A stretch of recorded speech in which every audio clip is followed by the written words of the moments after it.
Assalamualaikum warahmatullahi wabarakatuh. Alhamdulillahirrabbilalamin. Asyhadu an la ilaha illallah wa asyhadu anna Muhammadan abduhu wa rasuluh. Allahumma sholli ala Muhammad wa ala ali Muhammad. Rabbishrah li sadri wa yassirli amri wahlul 'uqdatam min lisani yafqahu qawli, amma ba'du. Alhamdulillah, segala puji bagi Allah Subhanahu wa taala. Di kesempatan hari ini Allah masih memberikan kita semua karunia kenikmatan, kesehatan, serta hidayah kepada kita, sehingga kita kembali berjumpa setelah Anda semua libur semester pertama. Mudah-mudahan libur kemarin bisa membuat kalian bisa merefresh otak kalian sejenak, bisa merefresh pikiran kalian sejenak untuk bersiap-siap menuju ke semester 2. Jadi di semester 2 ini kita akan mulai melanjutkan materi kita yang akan kita pelajari dalam waktu 6 bulan ke depan. Anandaku yang Ustadz cintai dan Ustadz banggakan, Allah berfirman di dalam surat Al-Asr ayat 1-3 yang berbunyi, Bismillahirrahmanirrahim. Wal as innal insana lafi khusr illal ladzina amanu wa 'amilus solihati wa tawasau bil haqqi wa tawasau bis sabr. Yang artinya, demi masa sesungguhnya manusia dalam keadaan rugi, kecuali ada beberapa orang yang rugi. Yang pertama, illal ladzina amanu, kecuali orang-orang yang beriman kepada Allah. Yang kedua, wa 'amilus solihati, dan yang melakukan amal soleh, wa tawasau bil haqq, dan yang melakukan amal baik, wa tawasau bis sabr, dan saling menasihati dalam kesabaran dan kebenaran. Jadi setelah kita kemarin libur 1 pekan, kita kembali back to school, kita kembali ke sekolah. Jadi jangan kalian menyanyiakan kesempatan ini, kesempatan kalian belajar di sekolah hanya untuk bermain-main. Jadi kita gunakan waktu yang kita punya itu dengan sebaik-baiknya. Tidak perlu kita gunakan waktu itu hanya untuk mainan, waktu itu hanya untuk belajar, tapi kita seimbangkan waktu itu supaya bisa menjadi waktu yang bermanfaat buat kita semuanya. Baik anandaku yang saya cintai dan Ustadz banggakan, pada hari ini Ustadz akan menyampaikan materi matrikulasi untuk kelas 8 di semester 2 tahun pelajaran 2022 dan 2023. Ada beberapa materi yang akan kita pelajari pada semester 2 kali ini. Mudah-mudahan semester 2 ini kalian lebih serius dalam belajar, kalian lebih fokus dalam belajar, sehingga kalian bisa mendapatkan nilai terbaik dan bisa naik ke kelas jenjang berikutnya. Adapun materi yang pertama yang akan kita pelajari yaitu adalah 1. Short message. Kira-kira apa sih menurut kalian short message itu? Ayo coba tebak, apa sih short message? Ada 2 kata, short dan message. Jadi short message itu berasal dari 2 kata, yaitu short artinya pendek, sedangkan message adalah pesan secara harfiah yang secara tertulis. Message secara definitif atau pengertian, suatu pesan yang dikirim oleh pengirim atau sender kepada penerima atau receiver, baik melalui media elektronik, cetak maupun secara manual. Jadi itu adalah pengertian secara deskriptifnya atau secara pengertian definitif daripada short message tersebut. Jadi itu adalah sebuah surat singkat kepada seseorang yang akan kita kirimi surat tersebut. Bagian-bagian daripada short message itu, yang pertama ada 3 bagian yang harus kita ketahui. Itu adalah bagian yang utama yang biasanya sering ada dalam short message. Yang pertama adalah sender. Apa sih sender itu? Yaitu pengirim.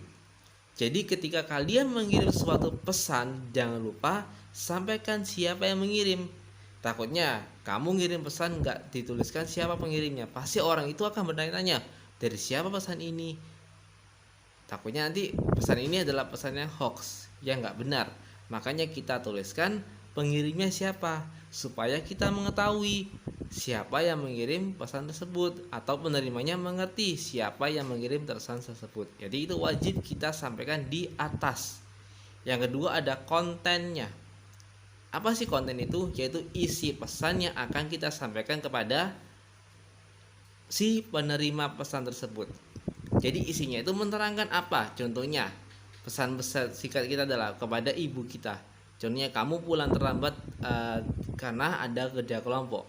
Jadi pertama, pengirimnya kepada dari anakku, dari anakmu, kepada ibu. Contohnya, maaf bu, saya terlambat pulang ke rumah. Jadi kalian contoh isi pesannya itu apa? Jangan sampai kalian mengirim pesan tanpa ada isi pesannya. Hanya kalian tulis pengirimnya saja tapi nggak ada isi pesan tersebut apa. Itu pasti akan tanya tanya, apa isi pesan itu? Mengapa ngirim pesan kepada saya tapi nggak ada isi pesan tersebut? Jadi konten harus kita tampilkan.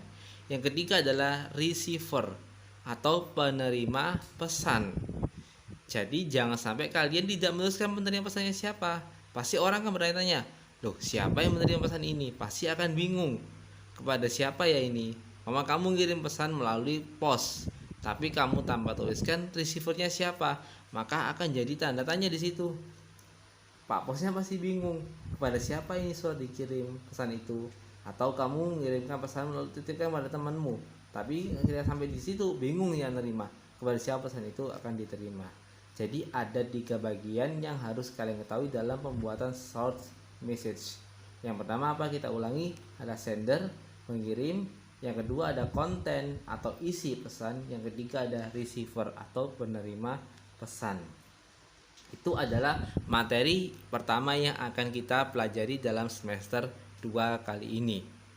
Mudah-mudahan materi tersebut bisa kalian pelajari dengan mudah.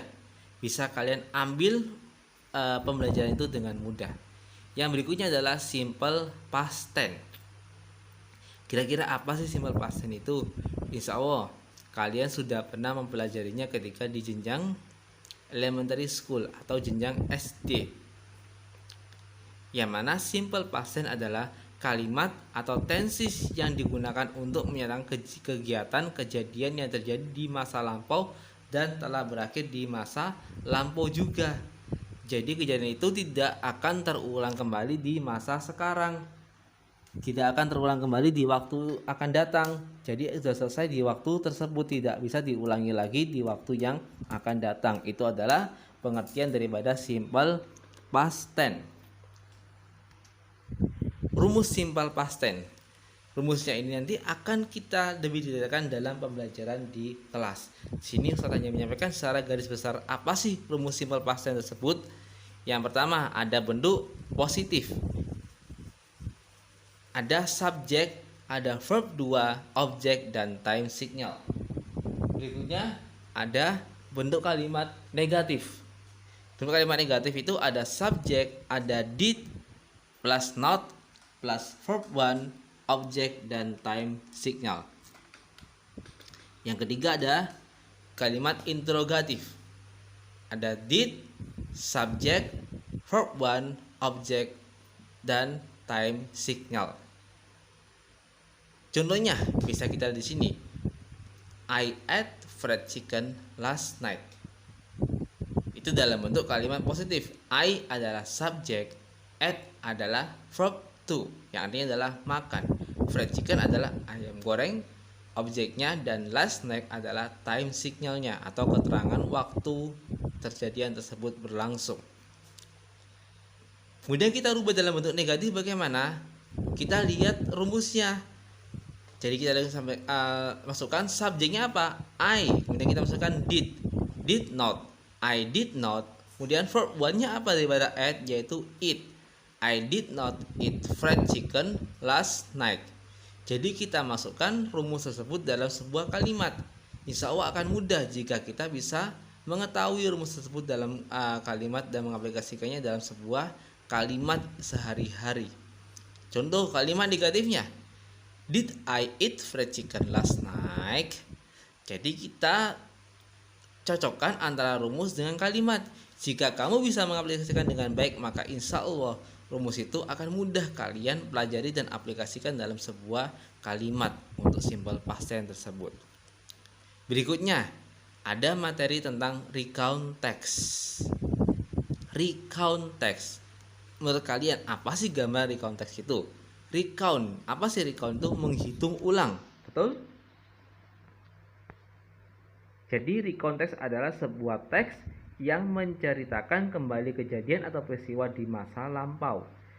Cerita tersebut dapat berupa aksi atau aktivitas sebelum seseorang menuliskan teks tersebut. Recount text tujuannya adalah memberikan informasi mengenai suatu kejadian pada pembaca atau untuk menghibur pembaca. Jadi di sini kita menjelaskan tentang teks pengalaman di waktu lampau.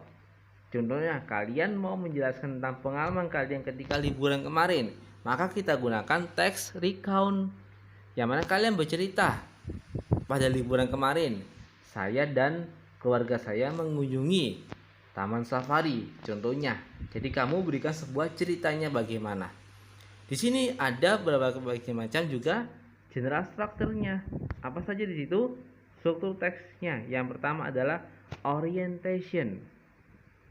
Apa sih orientation itu? Orientation adalah perkenalan. Jadi setiap teks itu mesti ada namanya orientation.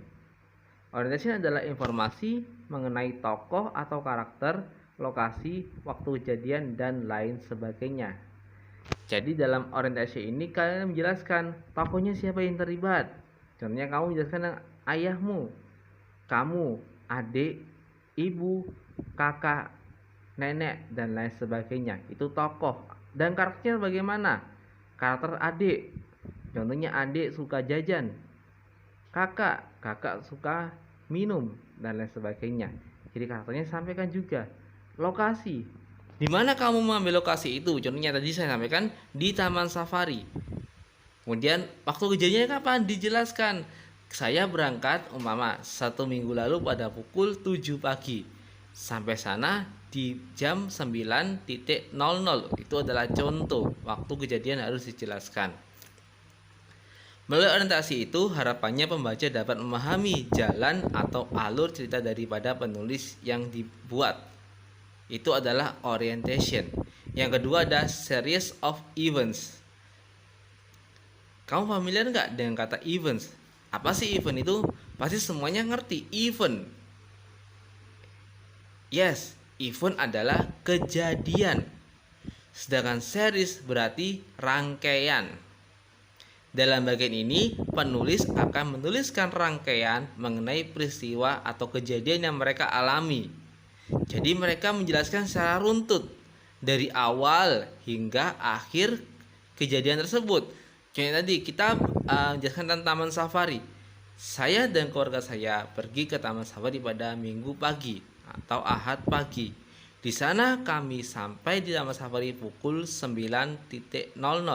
Kemudian kami membeli tiket, kemudian kami berenang, makan, dan lain sebagainya. Jadi dijelaskan secara rangkaiannya secara urut, tidak perlu diloncat-loncati supaya pembaca paham apa yang kita tuliskan di situ, biar pembaca itu tidak bingung. Jangan sampai kamu menjelaskan, saya sampai di taman safari pukul 10. Saya berangkat dari rumah jam 9 pagi atau jam 7 pagi. Itu bikin bingung pembacanya. Jadi harus urut. Awalnya apa, pertengahannya apa, terakhirnya apa, dan lain sebagainya. Adalah struktur recount text. Kemudian berikutnya ada reorientation. Dalam membuat recount text, akhir dari sebuah cerita disebut dengan namanya reorientation atau closing. Pada bagian ini, penulis akan menuangkan rangkuman dan kesimpulan dari keseluruhan cerita sekaligus memberitahukan dia endingnya sad atau happy. Jadi di situ penulis menyampaikan, oh ini endingnya adalah sad. Akhir cerita, kami mengalami sedikit kesulitan ketika pulang dari taman safari. Mobil kami mogok, itu endingnya sad. Mama, kita pakai ending happy.